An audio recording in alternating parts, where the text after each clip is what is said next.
ఇంటి ముందు ఏం జరుగుతుందో తెలుసా? నా కూతురు పెళ్లి. ఇలాంటప్పుడు ఎవడో ఒకడు వచ్చి నా పెద్ద కూతుర్ని, ఇప్పుడు ఎందుకు వచ్చావు మళ్ళీ నువ్వు? నా కూతురు లేపుకెళ్ళడానికేగా?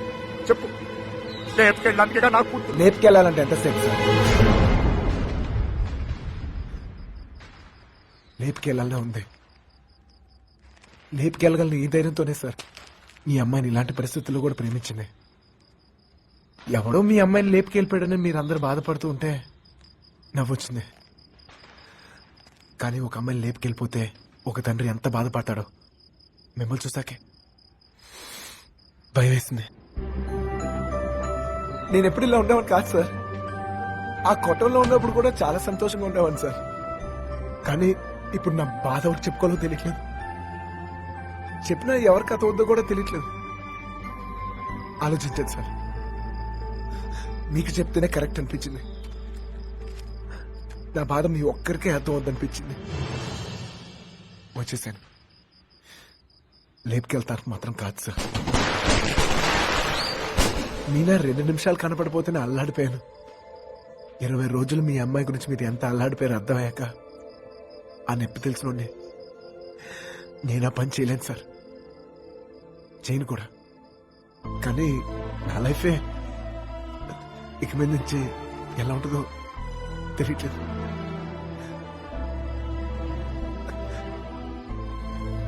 ఈ ఇంటి ముందు ఏం జరుగుతుందో తెలుసా సార్? నేను ప్రేమించిన అమ్మాయి పెళ్లి సార్.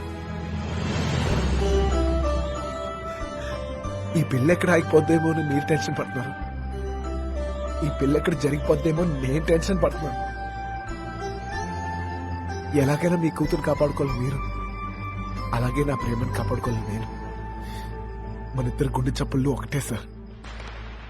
మీ కూతురు నిన్నాళ్ళ నుంచి కాపాడుతుంది మీ ప్రేమే సార్. మళ్ళీ అంత ప్రేమ నా దగ్గరే ఉంది. అర్థం చేసుకోండి.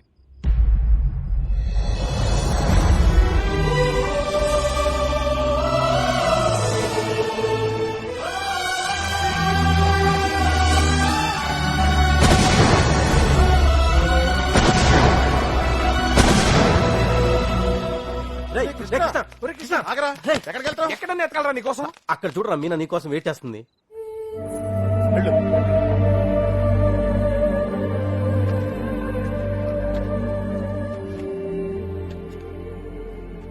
ప్రేమించిన విషయం నాన్నగారికి తెలియకుండా అక్కెళ్ళిపోయింది. అది అక్క తప్పు. మన విషయం తెలిసి నాన్నగారి పెళ్లి జరిపిస్తున్నారు. ఇది ఆయన తప్పు. మనం చేసేది తప్పు కాదు. దా తప్పుంది.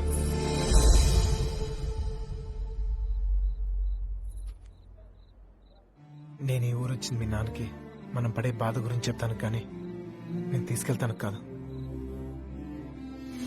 చెప్పాను, ఆయనకు అర్థం కావట్లేదు. ప్రేమిచ్చే హక్కు మనకుంది, కానీ లేచిపోయే అధికారం మనకు లేదు. ఈ ఇల్లు పడిన బాధ చాలు మీనా. మళ్ళీ ఏ ఇంటికి ఇలాంటి గది పట్టకూడదు.